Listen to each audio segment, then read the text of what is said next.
Welcome back to my another mini blog. आज चाहिँ हामी सबैजना घुम्न जाँदैछौँ।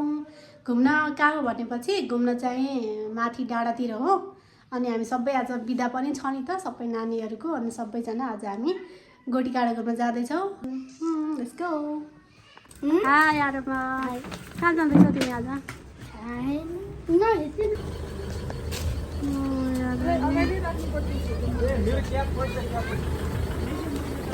भान्साको तरकारी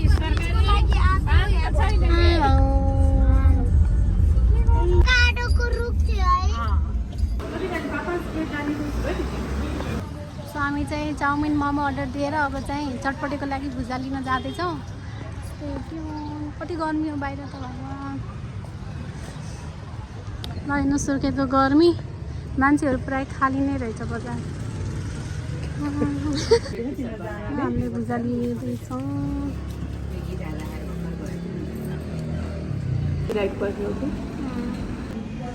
हाम्रो सामानहरू खानेकुराहरू चाहिँ बन्दैछ। अनि हामी चाहिँ यहाँ सँगै बसिरहेछौँ। अनि नानीलाई लिन पनि जानुभएको छ। नानी चाहिँ भोलि प्रोग्राम थियो नि त, सो डान्स क्लासको लागि गएको छ स्कुलमा।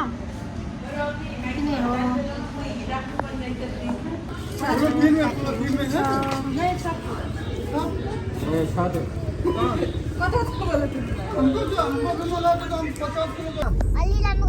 हान्जीको मगर पछाडि खाली नराख्नु भने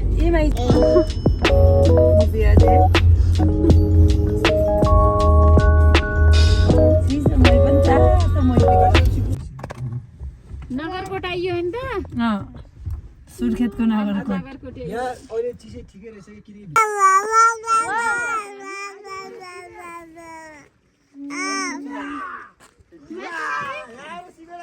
जमाई चलो जम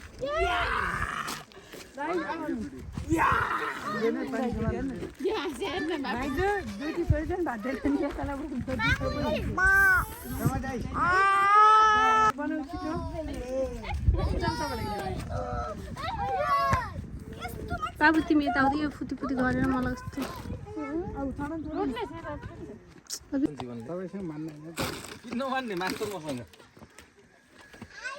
ल म चाउमिन मोमो पकौडी वाली उता रारा मोही वाली अलरेडी मोही नै हो। मै नै हो त अनि बाबु हामी त पुरै सगरमाथा चढेर सक्दै अग्लो पछाडिको ब्याकग्राउन्ड के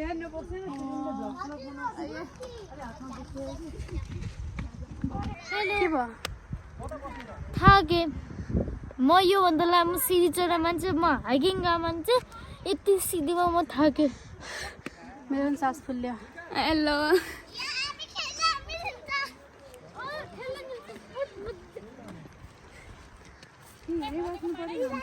होइन घाममा त होइन। This is the view.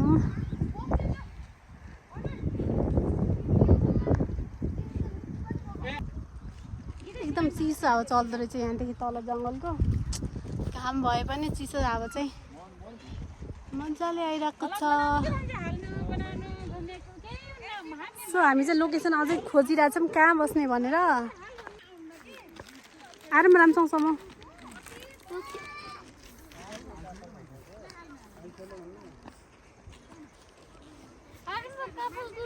कहाँ बस्ने त अब? लास्टमा पनि त्यसलाई पिरो खोर्सानी वाला एक दिनमा तिम्रो टन्नै भ्लग बनाएर राख्ने हो एक दिन बनाउन त्यो पनि छिटो मलाई पनि यही सिकाइन्छ छ।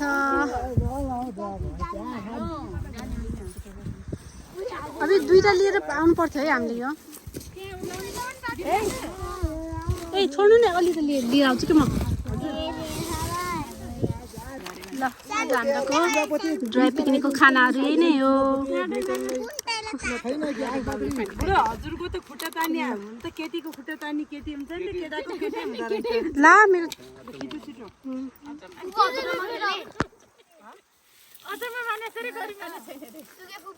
जान लिनु त छोरी बस न।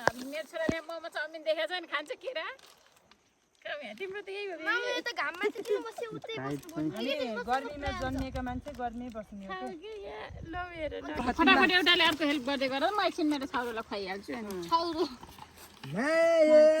आफ्नो आफ्नो देखो है सबैले अब हामी छोरी मान्छेलाई नै दुखाउँछ के गर्नु र?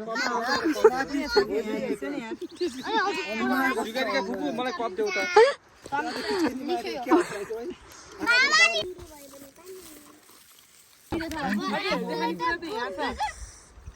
प्याकेटको अझ आमा प्रोसेस चिजहरू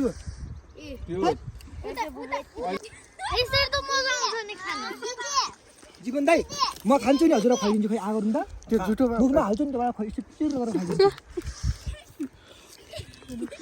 खाने भनेको स्टाइल पानी कसलाई चाहियो आन्टी खाउने भएपछि पानी खान लाग्यो दुई पटक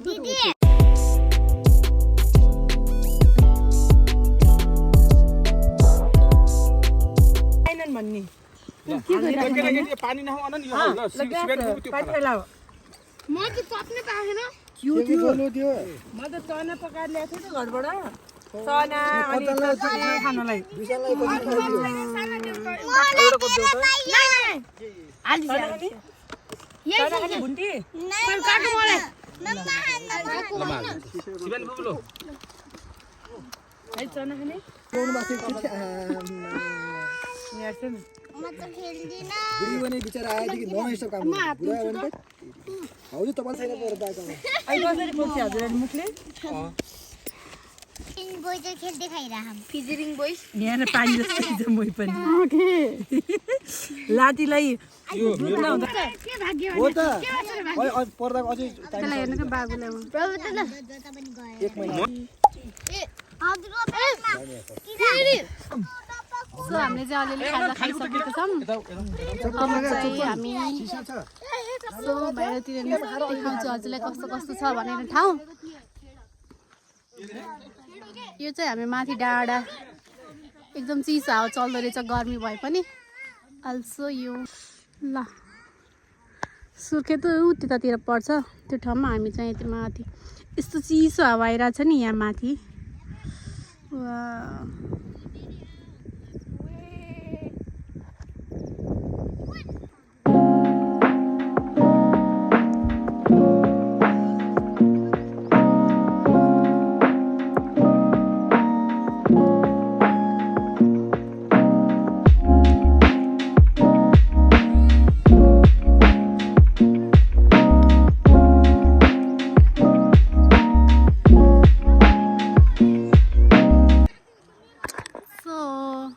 मेरो सानो बहिनी छिन् यहाँ जुन चाहिँ मै खाँदै आएको छिन् हाई बनाऊ हाई त्यो फालेर हाई बनाऊ हाई।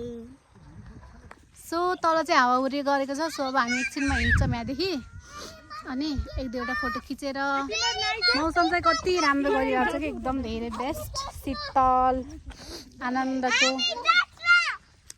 अब यहाँ चाहिँ फोटो सुट हुँदैछ यहाँ चाहिँ ल ल ल ल ल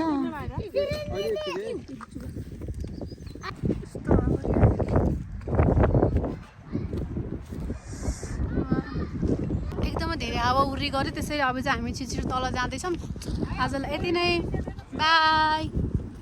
यु क्यान सी यस्तो धेरै हावा लागिरहेछ यहाँ दिनेश मैले हेल्प गर्छु ल मेरो अलि भक्क एकदम धेरै हावा उरी आइरहेछ गाई।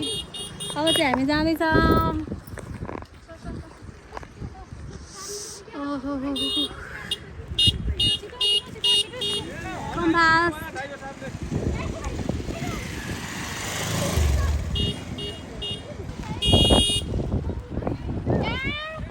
So, आजलाई यति नै bye bye see you in the next blog by.